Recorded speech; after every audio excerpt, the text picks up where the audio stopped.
tidaklah masuk rasa sombong ke dalam hati seseorang, melainkan hati orang tersebut akan berkurang sesuai masuknya kadar sombong itu. Jadi semakin besar masuk rasa sombong, maka semakin hilang hati. Jadi masuk rasa sombong ke dalam hati rupanya mempengaruhi. Semakin besar masuk rasa sombong ke dalam hati seseorang, maka hati orang itu semakin hilang. Hanate, kena urut hanate kah kau? Hana ge urut hanate kan? Pajak urut hanate lian dikala masuk sombong.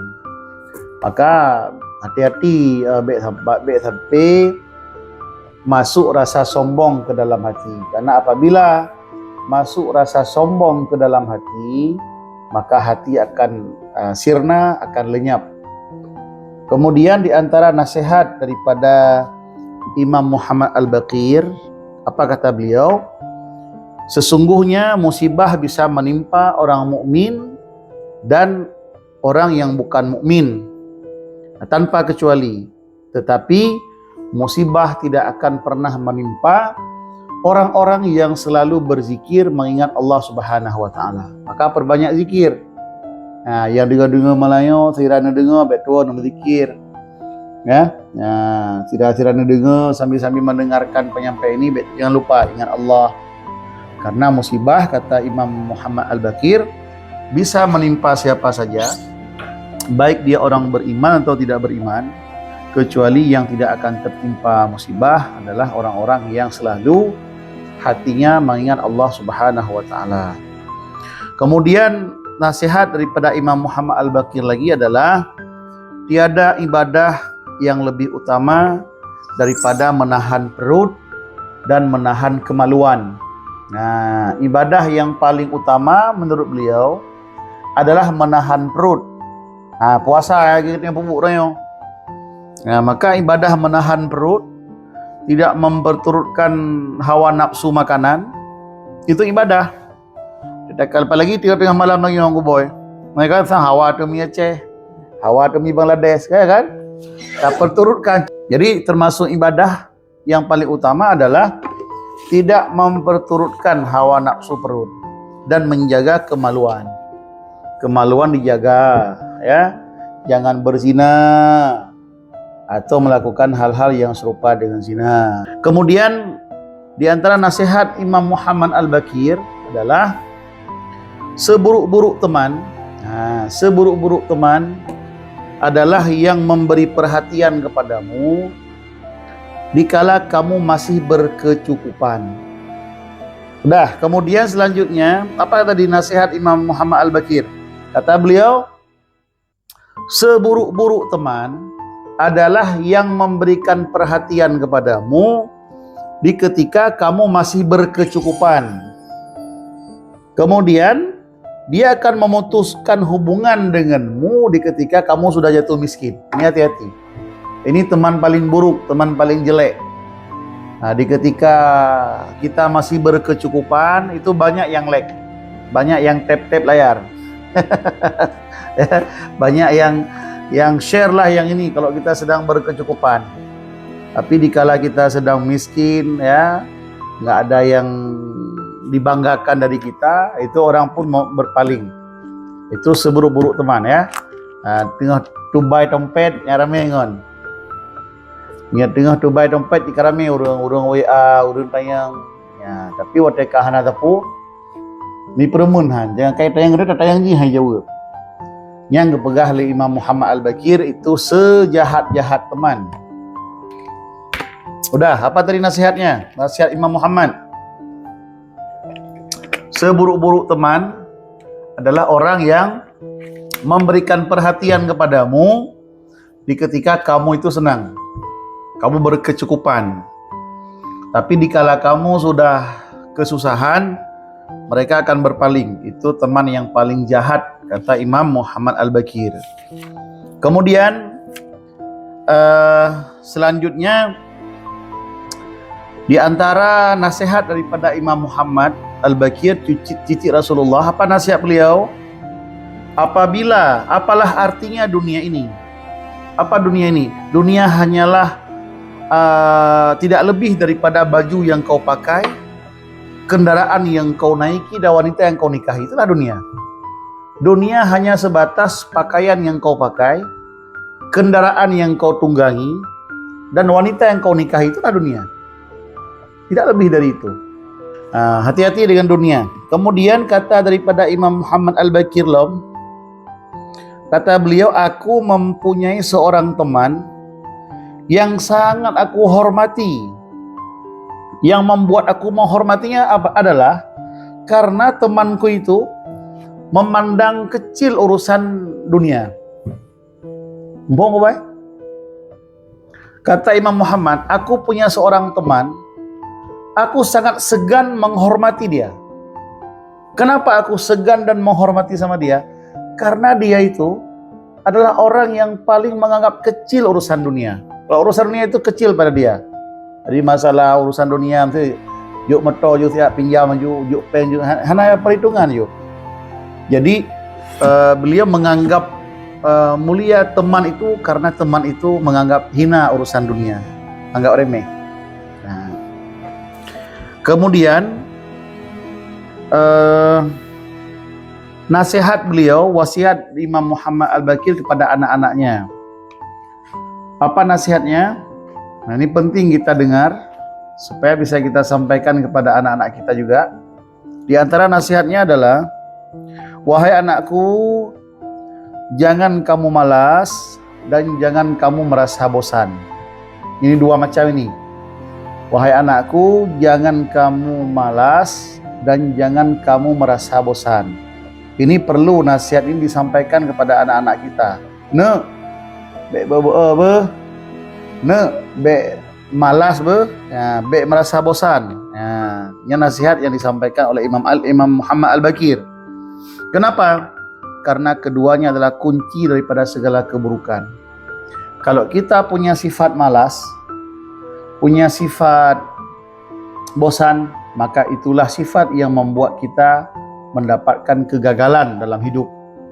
Maka jangan sampai kawan, jangan sampai kita punya sifat malas dan sifat merasa bosan, jenuh.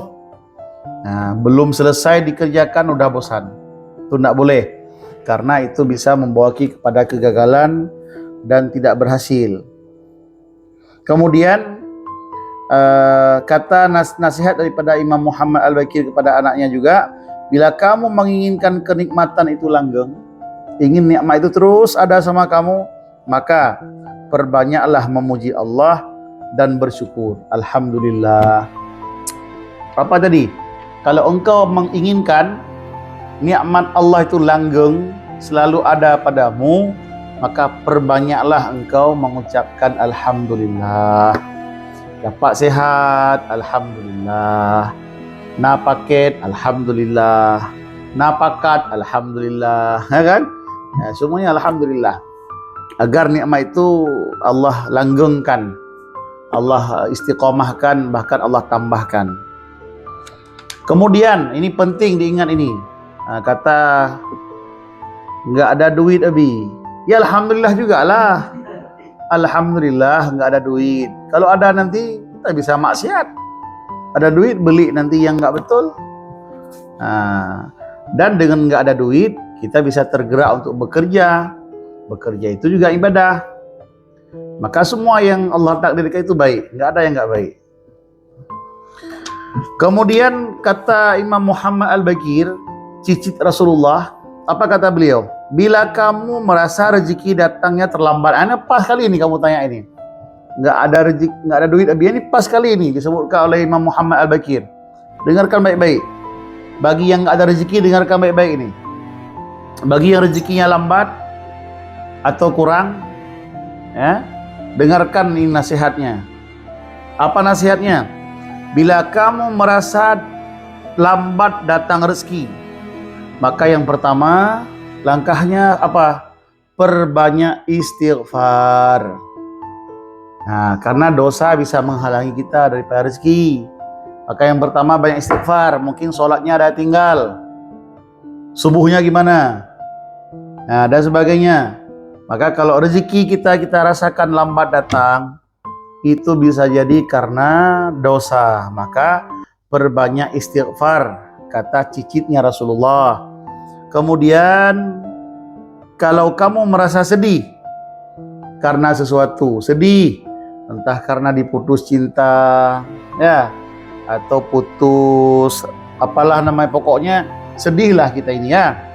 Nah, rasa sedihnya kiban dah pebut dengar punya sedih pudah keun punya sedih kiban punya sedih. Nah, lalu orang kan dipokeun punya sedih ke sakitnya tuh di sini. Sakitnya tuh di sini. Bukan. Kalau kita merasa sedih, resep yang dikasih sama cicit Rasulullah apa? Perbanyak mengucapkan la haula wala quwata illa billah. Tidak ada daya dan upaya kecuali dengan Allah. Jadi bagi siapapun yang sedih, perbanyak mengucapkan la haula wala quwata illa billah. Kemudian ingat kan, jaga dan amalkan. Kemudian bila engkau merasa takut terhadap sebagian orang, ya ada kurang. Hantar jet leh mesti takut untuk hana PD, ya kan? Ya nak nonton dah jet leh kan. Kalau engkau benda, mengedegan hang jet. Ya kurang. Ya kan? Apa resepnya kalau kita takut sama orang? Nah, urut yang balung boy. Enggaknya teh gedang ke urang ke pidato kaya ke. Geberah apa aja ke, tapi teh gedang kaya ke urang. Hana mental, ya ke urang. Nya nak lagi kan? Kemudian pada kemenomnya ya ngoboy. Kalau kita takut, apa kita harus baca? Hasbunallah wa ni'mal wakil. Namanya ya ke urang. Jadi untuk para suami, mungkin ini oleh suami kadang kalau anda takut sama isteri, kadang dia rumah ada malam ya dia takut rumah dekat dengan bantau takut tabugo takut idot ende. Bantau dah tutup pintu kai idot dulu. Hai pun nak pugo-go tengah malam kau tengah kebedah dah gumbu tahu. Nah, idot ya ke rumah mesti kan. Adapun ya ke pulain, ya ke hantu. Yang mia ya perbanyak membaca hasbunallah wa ni'mal wakil. Yang terikat ya kalau ijazah juga kan. Perbanyak membaca hasbunallah wa ni'mal wakil. Kemudian getanya merasa takjub, hirin tu tak kala urung masya-Allah lagak dah. Tak kala moto alhamdulillah hebat dah. Heran ada orang pintar, kita takjub melihatnya, heran. Maka jangan lupa baca masya-Allah la quwwata illa billah. Masya Allah la quwata illa billah. Terutama ada kalau anak kadang yang perlu yang kuboy dia tak anak dia lagak kadang. Dia tak perumah tu lagak. Yang tak keun masya Allah la quwata illa billah. Dan dengan takunnya itu bisa menjadi benteng daripada penyakit ain. Penyakit mata. Karena orang kadang-kadang yang punya penyakit bawaan ain ada kalau orang sakit orang yang kalian. Nah, orang yang memang penyakit lain ada kalau orang yang juga sakit orangnya. Bahkan naik mati orang yang kalian. Maka dikala kita memandang sesuatu yang membuat kita takjub, kagum, ya, bacalah apa tadi? Masya Allah la quwata illa billah. Masya Allah la quwata illa billah.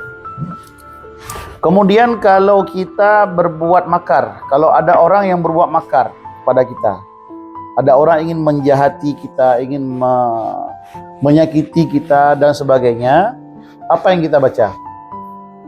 Naya orang kubang sedih mekat, naya tu takut iperkenang legop, takut isaingi legop, ya, dan sebagainya. Nya pun dah baca ya, pun dah kem lagi kan.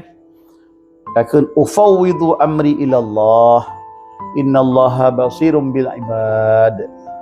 Ufawwidu amri ilallah innallaha basirum bil ibad. Aku serahkan urusanku semuanya kepada Allah. Allah lah yang lebih bijak, yang lebih melihat terhadap hambanya. Ufawwidu amri ilallah innallaha basirum bil ibad.